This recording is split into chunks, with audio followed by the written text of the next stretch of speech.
నమస్తే మిత్రులారా, నేను మీ శ్రీనివాస్ చౌహాన్ అడ్వకేట్.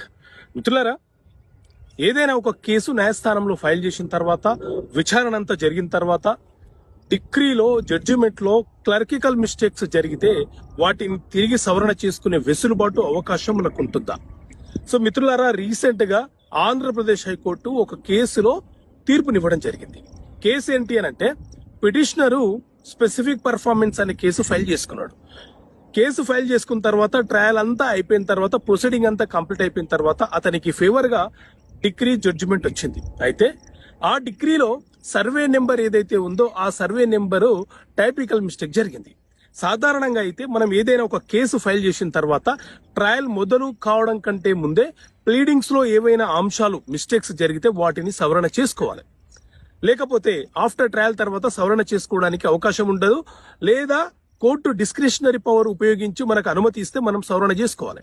కానీ రీసెంట్ గా Andhra Pradesh high court CRP number 2367 of 2017 లో ఏవైనా టైపికల్ మిస్టేక్స్, క్లర్కికల్ మిస్టేక్స్ జరిగితే న్యాయస్థానం ఇచ్చినటువంటి డిగ్రీలో జరిగే క్లర్కికల్ మిస్టేక్స్ ఏవైతే ఉన్నాయో వాటిని కూడా సవరణ చేసే అధికారము న్యాయస్థానానికి ఉంటుంది. అండర్ ద సెక్షన్ CPC 152 ప్రకారంగా సవరణ చేయొచ్చు అని చెప్పి తీర్పునివ్వడం జరిగింది.